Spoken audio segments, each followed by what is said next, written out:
શ્રી ગણેશાય નમઃ. મિત્રો, આપ જોઈ રહ્યા છો આપણી યુટ્યુબ ચેનલ કૃષ્ણ મંદિર જગતગુરુમાં આપ સૌનું સ્વાગત છે.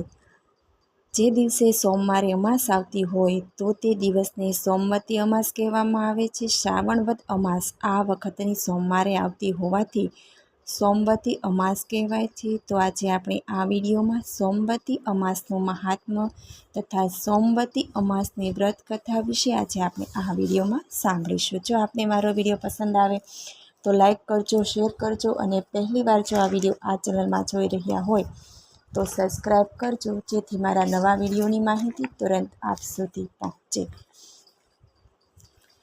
કર્ણચણ કુટુંબા કાર્યજમ કર્મજમ વા શ્રવણ નયનજમ વા માનસમ વા પરાધમ વિહતમ વિહતમ વા સર્વમેતત્ક્ષમસ્વ. જય જય કરુણાબ્ધે શ્રી મહાદેવ શંભો. જે દિવસે સોમવારે અમાસ આવતી હોય ત્યારે આ વ્રત કરું. આ દિવસે મહાદેવના મંદિરે જઈ શંકર ભગવાનની પૂજા કરવી, પીપળાની ગોળ પ્રદક્ષિણા કરતા કાચા સૂતરની દોરી પીપળાની ફરતે વીંટવી. આ દિવસે નદીએ જઈ જળમાં સ્નાન કરવું. સોમવતી અમાસને દિવસે જળમાં પિલધારી, ગંગા અને પુષ્કળ તીર્થો વસે છે. સ્વર્ગમાં, આકાશમાં અને પૃથ્વીમાં જે તીર્થો છે તે સઘળા તીર્થો સોમવતી અમાસને દિવસે જળમાં વસે છે. તે દિવસે કરેલું સ્નાન, દાન અને શ્રાદ્ધ સઘળું અક્ષય થાય છે. દક્ષિણમાં આવેલી કાંચી નગરીમાં ચિત્તવર્મા નામનો બ્રાહ્મણ રહેતો. તેની પત્નીનું નામ જયાવતી હતું. ચિત્તવર્મા અને જયાવતીને 7 પુત્રો અને 1 પુત્રી હતા. તેણે 7 પુત્રોને પરણાવી દીધા, પણ પુત્રી માટે યોગ્ય વર ન મળતા તે કુંવારી હતી. એક દિવસ આ બ્રાહ્મણને આંગણે એક સાધુ મહારાજ ભિક્ષા અર્થે આવ્યા. 7 વહુઓ તે બ્રાહ્મણને ભિક્ષા આપવા ગઈ એટલે એ બ્રાહ્મણે તેમને અખંડ સૌભાગ્યવતીના આશીર્વાદ આપ્યા. પણ ચિત્તવર્માની પુત્રી ધનલક્ષ્મીએ તે સાધુ મહારાજને ભિક્ષા આપી એટલે મહારાજે તેમને ધર્મવતી થાય એવા આશીર્વાદ આપ્યા. મહારાજની બાજુમાં ઊભેલ જયાવતીએ આ સાંભળ્યું. તેમણે મહારાજને પૂછ્યું કે હે મહાવંત, તમે મારી વહુઓને અખંડ સૌભાગ્યવતી એવા આશીર્વાદ આપ્યા, જ્યારે મારી દીકરીને તમે ધર્મવતી થા એવા આશીર્વાદ આપ્યા, એનું કારણ શું? સાધુ મહારાજે કહ્યું કે હે બહેન, જ્યારે તમે આ દીકરીના લગ્ન કરશો અને સપ્તપદીનો વિધિ થતો હશે ત્યારે તમારો જમાઈ મૃત્યુ પામશે, એટલે મેં તેને ધર્મવતી થાય એવા આશીર્વાદ આપ્યા. સાધુ મહારાજને આવી વાત સાંભળી માતા જયાવતી તો હિબતાઈ ગઈ. તેણે સાધુ મહારાજને આ માટેનો કોઈ ઉપાય દર્શાવવા વિનંતી કરી. સાધુ મહારાજે કહ્યું, સિંહલદીપમાં સામા નામની એક ધોબણ છે. જો તમારી દીકરી તેની સેવા કરે અને સોમાં તેના લગ્નમાં જો હાજર રહે તો તમારી દીકરી વિધવા થતી બચી જાય. આમ કહી સાધુ મહારાજ ચાલતા થયા. જયાવતીએ આ વાત પોતાના પતિને કરી. ચિત્તવર્માએ પોતાના 7 પુત્રોને ભેગા કરી ધનલક્ષ્મીની વાત જણાવી. મોટા 6 છોકરાઓ ચૂપ રહ્યા, પણ સૌથી નાનો પુત્ર પોતાની બહેનને સિંહલદીપ લઈ જવા તૈયાર થયો. બંને ભાઈ બહેન સિંહલદીપ જવા ઉપડ્યા. બંને ભાઈ બહેન અનેક મુશ્કેલીઓ વેઠતા વેઠતા સમુદ્ર કાંઠે આવી પહોંચ્યા. હવે તેઓ વિચારવા લાગ્યા કે સમુદ્ર ઓળંગવો શી રીતે. તેઓ એક ઝાડ નીચે બેઠા બેઠા વિચારવા લાગ્યા. આ ઝાડ ઉપર એક ગીધ રહેતું હતું.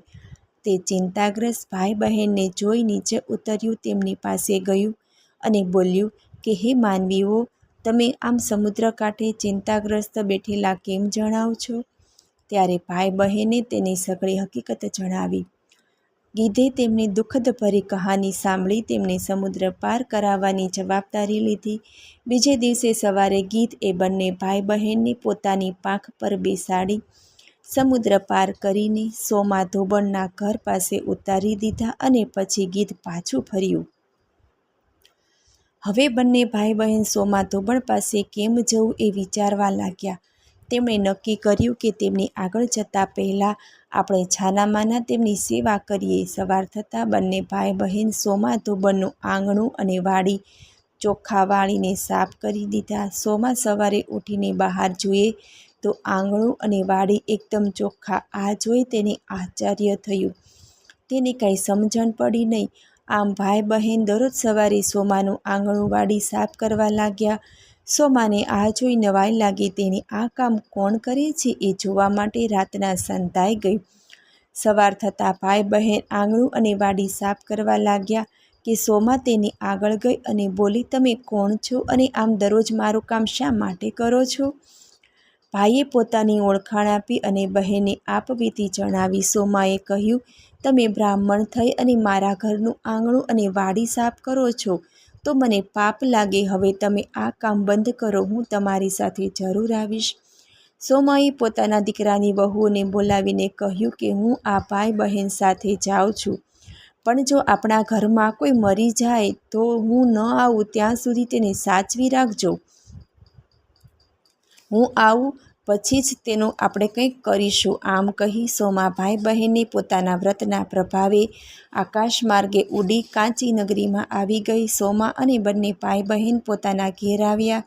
ધનલક્ષ્મી દરરોજ સોમાની સેવા કરવા લાગી. થોડા સમય બાદ ઉજ્જૈનમાં રહેતા રુદ્ર શર્મા નામના બ્રાહ્મણ સાથે ધનલક્ષ્મીના લગ્ન ગોઠવાયા.